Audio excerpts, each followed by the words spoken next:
So in the aftermath of the October 7th Hamas attack massacre on Israel, we saw elite college campuses, students celebrating or even justifying what Hamas were doing as resistance. It's disgusting.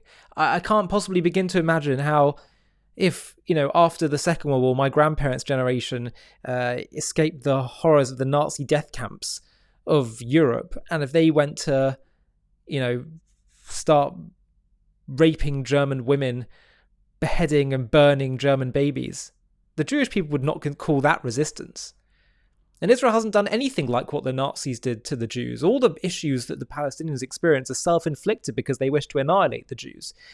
If they wanted peace, there would be peace, I can assure you of that. But anyway, it was sickening what we saw on campuses, and I wanted you to watch Dr. Phil talking to Bill Maher about the phenomenon of these pro-Hamas university college campuses. Have a watch of this clip, which was on Club Random podcast. I've been very critical of some of our elite universities that have allowed these pro-Hamas demonstrations and their failure to teach critical thinking. And I've been very outspoken about that, and Good. I've had a lot of death threats. Well, we're eye to eye on that one, over brother. that. I just can't. I'm hearing things on these campuses I never thought I would hear in my lifetime. Death to America. I don't understand how these universities can turn a deaf ear to that. There's a difference between free speech and inciting people to violence. There's also a difference between terrorism, committing terrorism, like Hamas did on October 7th in Israel, committing terrorism, and retaliating against terrorism. Right, that's the difference between war and genocide. Hamas are committing a genocide, that's their intention. Israel's fighting a war. The Israelis don't commit terrorist acts. They kill terrorists, yes, and other people are going to get killed in that process because that's what happens in a war.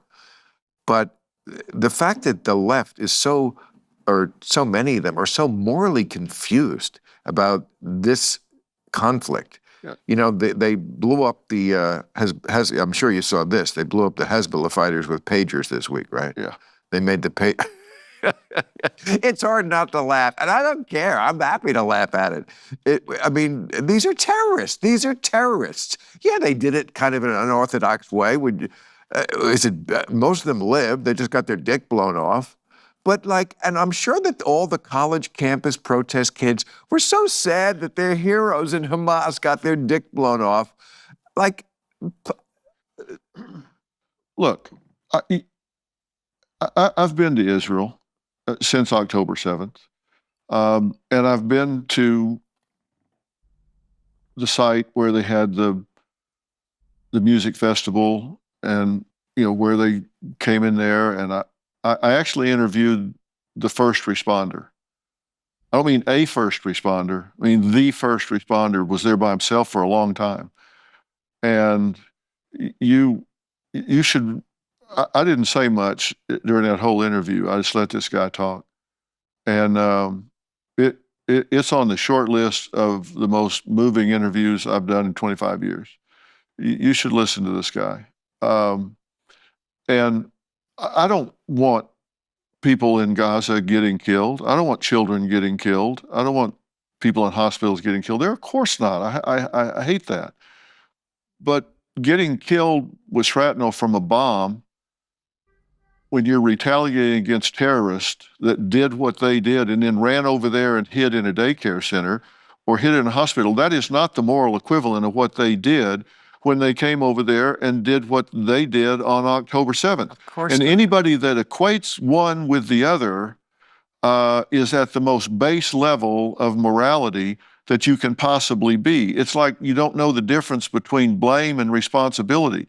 If that chair breaks right now, are you to blame for it? No, you weren't abusing the chair. Are you involved? Are you responsible? Yeah, you were sitting in it, so you had involvement, but that doesn't mean that there was intent. Those people came over there and killed infants in their cribs. I've seen the cribs. I've been there in the rooms. I've seen it happen. I've seen footage from the IDF that were GoPros from Hamas. that they took off their dead bodies. And I've seen it, that nobody else has seen it. They didn't publish it. I know what actually took place. And there's no moral equivalent of what Israel has done. I hate that they've had people killed in Gaza, innocent people killed. I'm sorry. But they knew that when they did it. Did they think they were going to go over and do that and then they were going to go, hey, I wish you wouldn't do that again? Of course they knew that was going to happen, and they didn't care. They were willing to sacrifice those lives. And for our elite universities to allow this stuff to go on, they just haven't taught critical thinking. They haven't taught these kids how to think. And these outside agitators have come in and found these kids with no direction and given them something to do. Well, actually, I'm going to stop you there. It would be better if it was outside agitators. Oh, there are outside agitators. No. Yes, there are. Okay. But the real problem is inside agitators. Because when I say inside, it's the professors. Yeah, I agree. The professors are. I agree. See, there's a difference between, in the 60s, there was violence perpetrated by people like the Weathermen.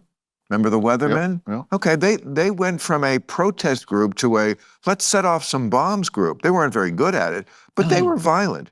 But the professors at like my alma mater, Cornell, weren't encouraging this. That's the difference, because the professor at my alma mater now is saying he was exhilarated by what happened on October 7th. So that's these are art history professors, by the way. These aren't history professors. They're not government professors. I mean, they're teaching art history or kinesiology. What the hell are they doing talking about this? If I'm paying for my kid to go there, or some sort of Muslim studies course. Well, that's absolutely right. And the question is, how is it? How does it happen that people, as George Orwell, I think, said, he said, only an academic or an intellectual could say something so stupid. How is it that people who are supposedly so intelligent can say things that are so ridiculous, can basically look at reality, the history of the Israeli-Arab conflict, and somehow see tons of virtue and no agency on the side of the Arabs, and all the problems being triggered, all the aggression being caused by the Jews? Any just basic study of the history will see that's not the case. So how can they twist things in such a morally perverse way? Well, I think it's because of one of the first things that we say in the morning as Jews. The beginning of wisdom is the fear of God. Reverence for divine wisdom and divinity. If you don't have that, you can be brilliant at justifying all kinds of immorality. In fact, we're told that when Adam and Eve ate from the tree of knowledge of good and evil, what the brain was now able to do was to somehow make good seem bad and bad seem good through the brilliance of the intellect. See, the intellect can be brilliant. Evil people can be brilliant. Half the Nazis surrounding the Wannsee conference table that determined the final solution had PhDs. What humans were able to start doing was to rationalize, or as I heard a rabbi once say, rational lies. That's what's happening. And that's why I think we're starting to see now the collapse of all these Western idols. It's been amazing in the aftermath of October 7th, whether it's these university chiefs saying Hamas genocide, being for it or against it is only a problem if it depends on the context. We're seeing these NGOs, the United Nations, politicians, the media, celebrity culture, sports culture, all revealing its moral vacuousness. Because the beginning of wisdom is the fear of God. And even among some religious people, there's that moral confusion. And so you say, well, don't they have fear of God? Yeah, well, perhaps, but not the God of Israel. But it's interesting, why is it that Dr. Phil was able to just say so clearly, and I remember him doing monologues where he spoke about this in the aftermath of Hamas attack. He said, what Hamas did is just plain wrong. And he could say that with such confidence. Where does he get that from? Well, Dr. Phil is himself a Christian. And America, of course, in many segments of society and its history, comes from a deeply religious, Christian, actually Hebrew Bible-centric, Ten Commandments-centric approach to life and morality. It's the Ten Commandments that could give him that confidence, that strong understanding that maybe he got from within himself and also from, the history of American culture, that says murder is wrong, plain and simple. And equally, that when you're defending yourself from murderers, you have the right to go and kill someone that's going to try and kill you. The duty, even. When someone rises to kill you, kill them first. So what he's talking about is a lack of morality that we're seeing on college campuses, but I see it actually as a positive development because we're starting to realize, we're starting to face a reckoning as humanity, that without the fear of God, there really is no wisdom. There's moral cluelessness, which is what we see all over the place today. And that's a positive development because that's another step in the divine plan. If you've made it so far in this video, I have a request for you. JTV has been having a really big impact in spreading the truth about Israel and creating positive associations with the Jewish people, Judaism, and Israel. We've really grown a lot, particularly in the last year, and we're having a really significant impact, both for Jews and non-Jews. But I really want to take JTV to the next level so we can start to compete with the other big online media beasts that are often peddling anti-Israel content. And the way we're going to do that is to scale even faster. So I'd love to build a team where we have other presenters doing shows like me, let's start doing documentaries, supplementary content, animated content, etc., etc. And to do that, I'd like to build a bit of a team. So what we're going to do is we're going to do one fundraising day, just one, where we try and build up some funding in order to fund such a team. Now, to do that, it's going to obviously require people to get involved. And I'm wondering if you would consider, if you're watching JTV content and appreciate what we do and want to help partner with us in taking this to the next level and spreading the truth farther and wider than ever before, I wonder if you'd consider partnering with us simply by running a mini page on the fundraiser that we do, where you just reach out to your contacts on that day that we choose to fundraise and see if they'll all chip in. If you'd be up for doing that, of which I would be so grateful, then please click on the Google form link in the video description of this video, where you can simply just put in a few contact details. It'll be a very small commitment, as I say, literally just one day that we'll all agree upon as a collective community.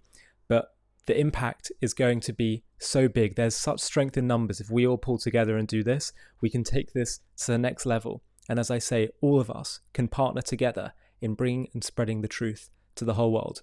So please do consider clicking on that link, filling in the form, and I'll be in touch very soon to talk about the next steps. Small commitment, but a big impact.